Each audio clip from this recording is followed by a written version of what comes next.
নবদ্বীপে বিজেপি কর্মীদের মারধরের অভিযোগ উঠল তৃণমূল আশ্রিত দুষ্কৃতীদের বিরুদ্ধে। আপনাদের আবারও জানিয়ে রাখি, নবদ্বীপে বিজেপি কর্মীদের মারধরের অভিযোগ উঠল তৃণমূল আশ্রিত দুষ্কৃতীদের বিরুদ্ধে। প্রতিবাদে পথ অবরোধ করে বিক্ষোভ বিজেপির।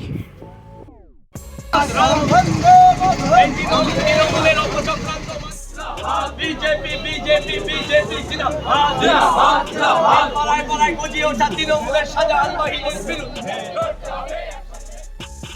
এমনই চাঞ্চল্যকর ঘটনাটি ঘটেছে সোমবার বিকেলে নবদ্বীপ ব্লকের স্বরূপগঞ্জ ঘাট সংলগ্ন এলাকায়। বিজেপির অভিযোগ, সোমবার বিকেলে নবদ্বীপ ব্লক বিজেপির ৩ নং মণ্ডলের সহসভাপতি তাপস দেবনাথ সহ কয়েকজন বিজেপি কর্মী গঙ্গায় স্নান করতে যায়। সেখানেই তাদের ওপর একদল দুষ্কৃতী চড়াও হয় ও তাদের মারধর করে। চলে কিল ঘুষি সহ ধারালো অস্ত্র দিয়ে আঘাতও। স্থানীয়রাই তাদের উদ্ধার করে প্রথমে স্থানীয় মহেশগঞ্জ গ্রামীণ হাসপাতালে নিয়ে গেলে প্রাথমিক চিকিৎসার পর কয়েকজনকে ছেড়ে দেয় এবং একজনকে শক্তিনগর জেলা হাসপাতালে স্থানান্তরিত করা হয়। আর এই ঘটনার প্রতিবাদে ও দোষীদের শাস্তির দাবিতে সোমবার সন্ধ্যার পর নবদ্বীপ ব্লকের স্বরূপগঞ্জ ঘাট সংলগ্ন চৌরাস্তা মোড়ে পথ অবরোধে সামিল হয় বিজেপি নেতৃত্ব। এদিনের এই পথ অবরোধ কর্মসূচিতে উপস্থিত ছিলেন বিজেপির একাধিক জেলা নেতৃত্ব সহ স্থানীয় ও ব্লক স্তরের নেতৃত্ব ও কয়েকশো কর্মী সমর্থক।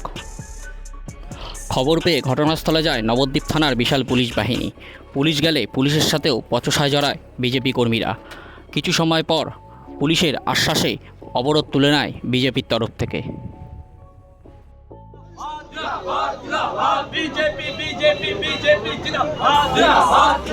পাড়ায় পাড়ায় গজিয়ে ওঠা তৃণমূলের শাহজাহান বাহিনীর বিরুদ্ধে, পাড়ায় পাড়ায় গজিয়ে ওঠা তৃণমূলের শাহজাহানদের বিরুদ্ধে। সামগ্রিক ঘটনাকে ঘিরে তীব্র চাঞ্চল্য ছড়ায় এলাকায়। শাহজাহানদের বিরুদ্ধে এই তৃণমূল হাটা,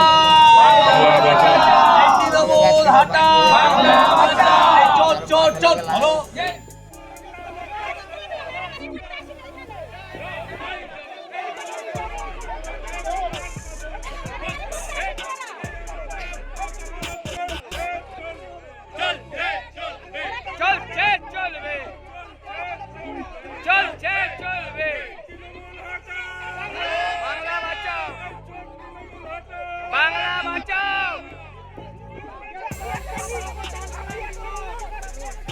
আজকে আমাদের ভারতীয় জনতা পার্টির গত পঞ্চায়েত নির্বাচনের জেলা পরিষদের প্রার্থী তাপস দেবনাথ সহ 2-3 জন কার্যকর্তা গঙ্গা স্নানে যায়।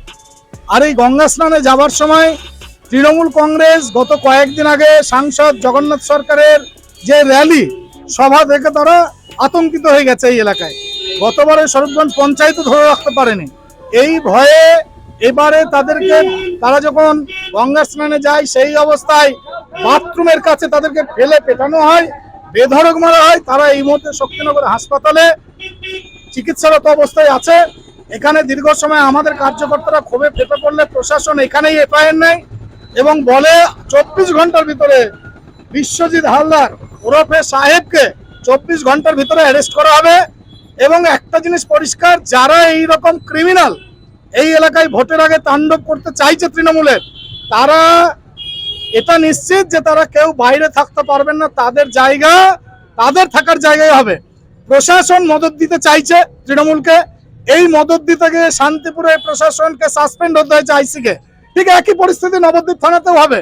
যদি প্রশাসন নিরপেক্ষভাবে সাহেবকে 24 ঘন্টার ভিতরে অ্যারেস্ট না করে, তার পূর্ণাঙ্গ জবাব ভারতীয় জনতা পার্টির নবদ্বীপ বিধানসভার যে নেতৃত্ব, সম্মানীয় অপর্ণা নন্দী এখানে পালক আছেন, আমাদের শশধর নন্দী কনভেনার আছে, জীবন সেন আছে জয়েন্ট কনভেনার, এই মন্ডলের প্রেসিডেন্ট মধু সেন, এদের নেতৃত্বে এখানে যোগ্য জবাব তৃণমূল কংগ্রেস পাবেই। আর যারা তৃণমূল কংগ্রেসের হয়ে কাজ করবে নবদ্বীপের যে সমস্ত প্রশাসন, তারা কেউ রেহাত পাবে না। এটা নিশ্চিত থাকুন। আমার নাম নবীন চক্রবর্তী, এই জেলার সহসভাপতির দায়িত্ব আছে।